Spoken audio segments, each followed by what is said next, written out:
Welcome YouTube family. It is a joy to have you back with me at Fine Art Lifestyle, a channel where aesthetics should never be compromised.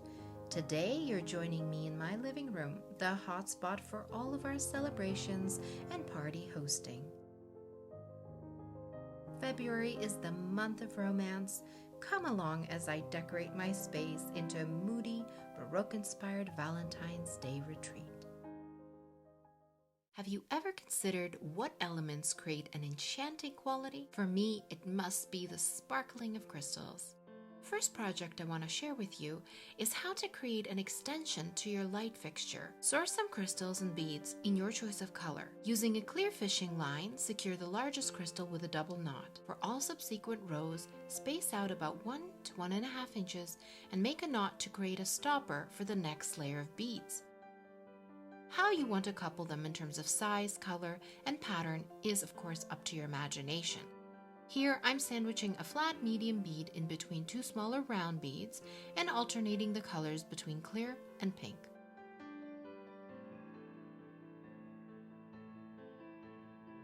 In the second example, I'm using a pink crystal heart, which will be my finial for the focal center of the sun catcher. With time and patience, one can create a marvelous and intricate sun catcher, which I'm showcasing here as the finished project.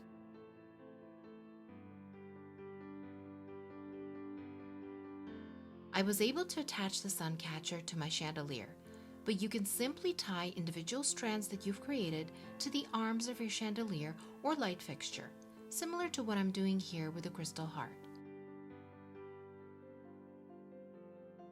And voila, you have a dazzling display. In all thematic decor, symbolism is vital, and Valentine's Day wouldn't be Valentine's without the god of love, Cupid. And while here he is a cute pudgy little winged baby cherub, up until the Renaissance period, Cupid in Greco-Roman classical art style was generally depicted as a winged adolescent youth. I dressed up my Cupid with a mauve velvet ribbon necktie and placed a pink crystal heart in his palm to add a pop of color against the white marble. On a side note, perhaps my favorite depiction is Antonio Canova's 18th century marble sculpture entitled Psyche Revived by Cupid's Kiss, a sensual portrayal of Cupid falling in love with a mortal girl named Psyche. It is remarkable how a cold, sterile, and austere block of stone can be transfigured into something so soft, vulnerable, warm, and passionate. The embrace and gaze between the pair is so tender, it seems to breathe real life into a frozen moment. If you are unfamiliar with the lover's tale of Cupid and Psyche, I encourage you to find out more. Color has a way of unifying decor, and this is why I tend to carry it throughout the space with smaller accents like bows, which I can disperse amongst the permanent decorative items I have in my living room.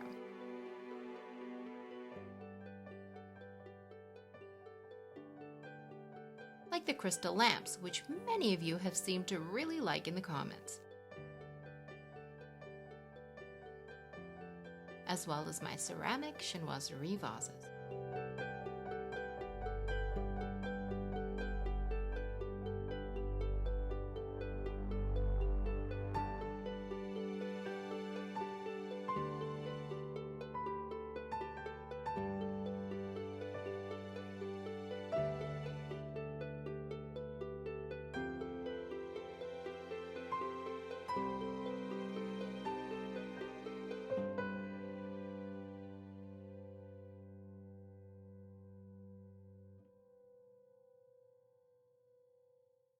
I want to give you a taste of what my mind concocted for this Valentine's decor video by sharing my inspiration board.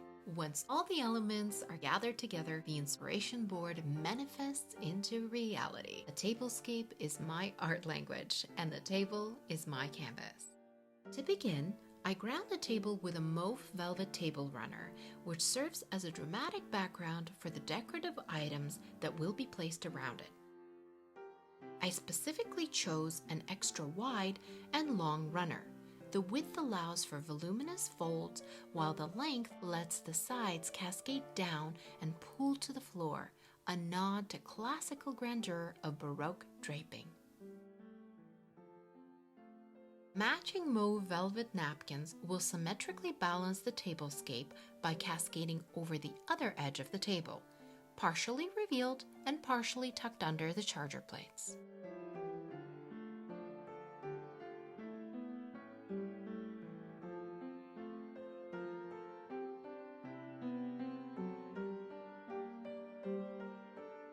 These Florentine trays are handcrafted in Firenze, Italy, by generations of artists in the 15th century tradition.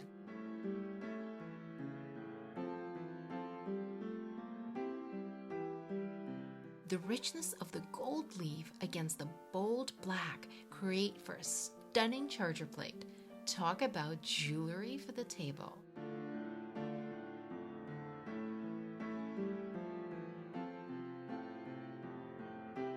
To further play on Italian Baroque elements, I opted for an intricate china set entitled Burbeck Rose, whose sculptural relief and raised design is reminiscent of 15th century Italian bobbin lace. The rosette at the heart of the plates complements the pink hues in the color palette, as well as the floral centerpiece that will be at the heart of the table.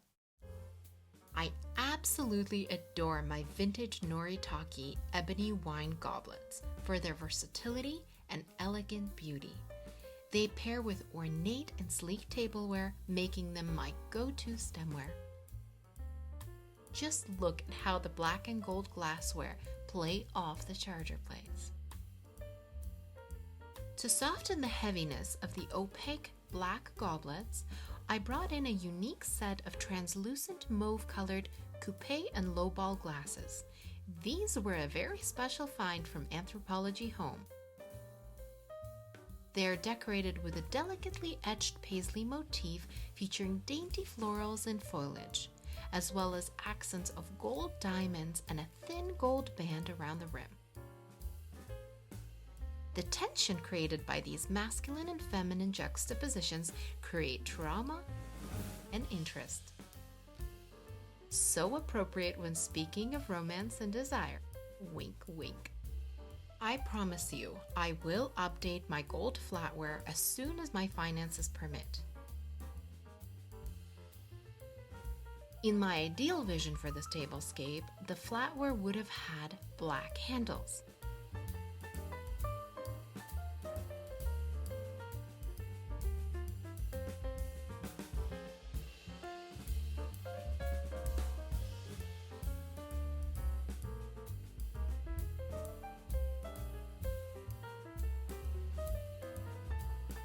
And now it is time for florals.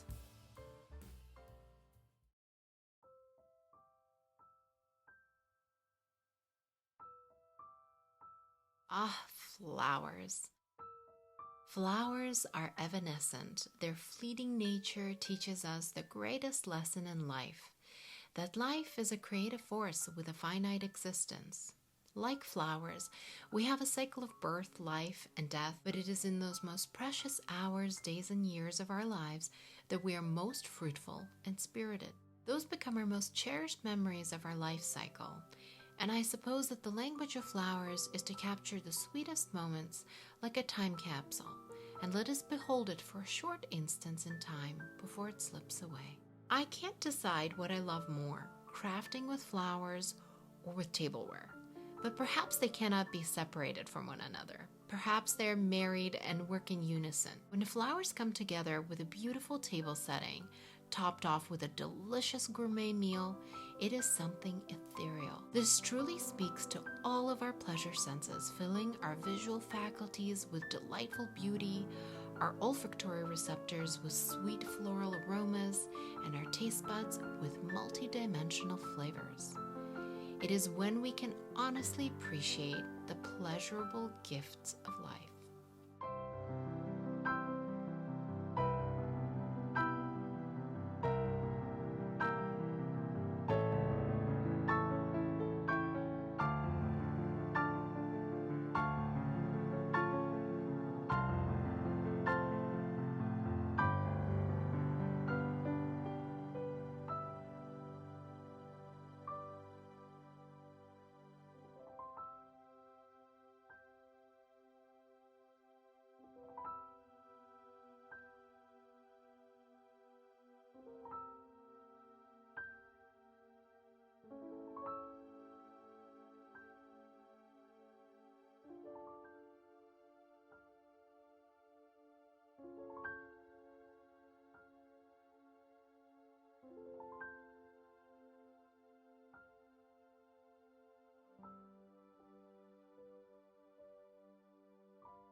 I really wanted to wow you all.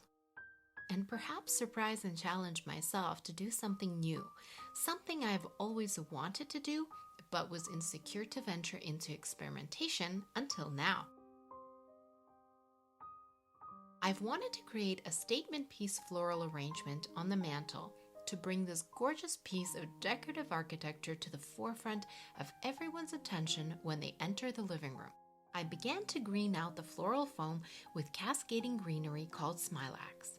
Something about trailing elements, overgrown vine, and organic shapes are synonymous with an air of romance. My favorite flower aesthetic is a wild, untamed, and loose garden style. It feels alive, vibrant, and animated. That being said, in order to create something pleasing to the eye, even nature has order and harmony. This is why I structured a crescent shape using lemon leaf and long stem florals to frame and envelope Cupid.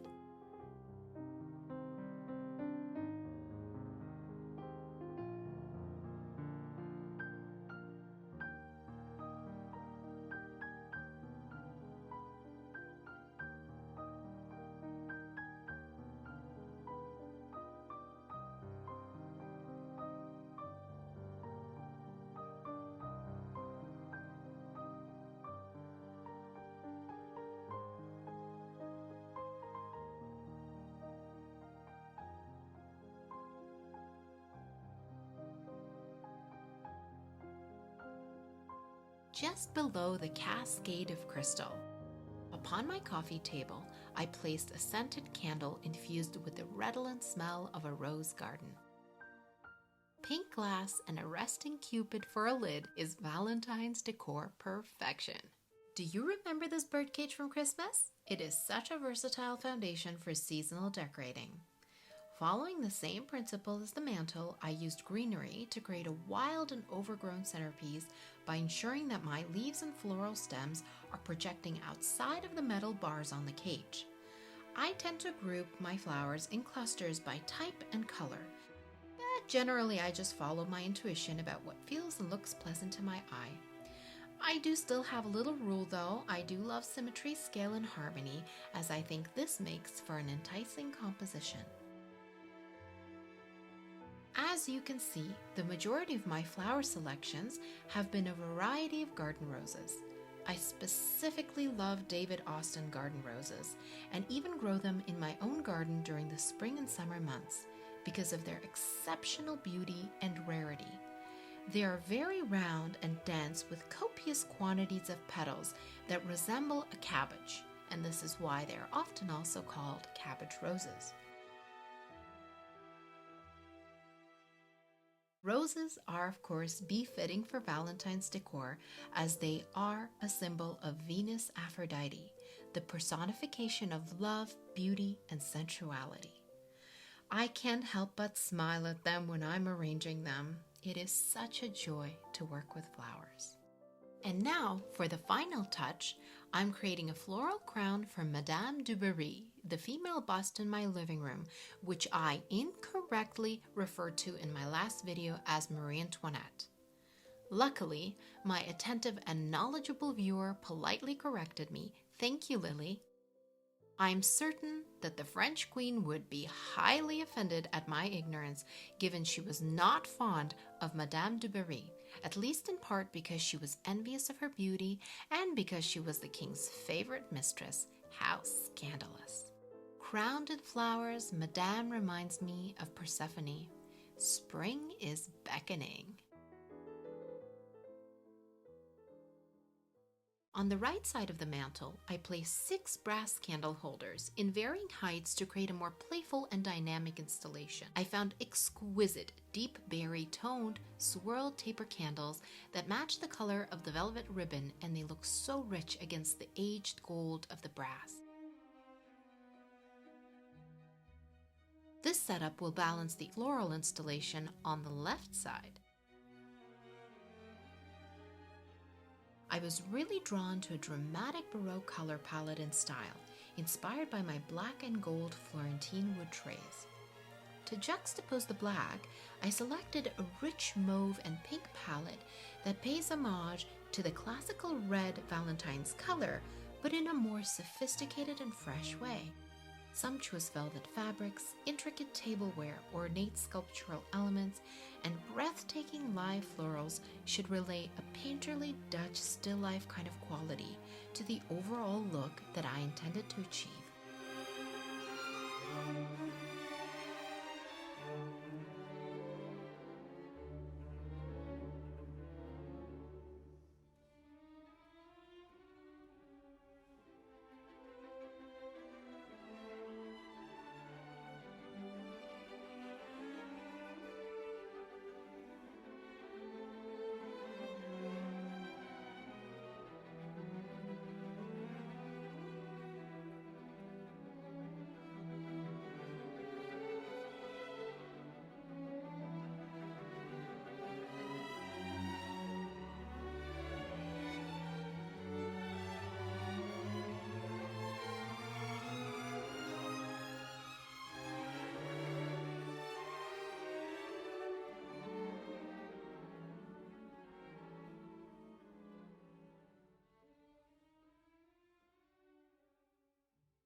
Happy Valentine's Day, everyone. Thank you so much for joining me on my Valentine's special Decorate With Me video. I just wanted to say to all of you, my subscribers and viewers, from the bottom of my heart, thank you so very much for your support. I am overwhelmed with the amount of comments and compliments and likes that I've gotten on my Victorian Christmas Decorate With Me video. If you're new to the channel, please do check that out. I hope that you will enjoy that video, and I hope that this Valentine's video has been in the same tone as the Christmas one. And if you have any suggestions, please write that in the comments below. I do read all of them. I try to answer all of them because my viewers are very important to me. I have a few more things coming up. My birthday is in March, so I will be doing a surprise Decorate With Me video in the month of March. And then I have an Easter special in the springtime. And of course, Mother's Day is coming up in May. That's already in the works. I've already selected my decor pieces for that and my mood boards. We will be producing that with my husband, who's always behind the camera and editing. At one point, I will introduce him in person so you can meet him as well. Please subscribe and like. You know, it's going a very long way, and I appreciate you all. Thank you so much. Au revoir.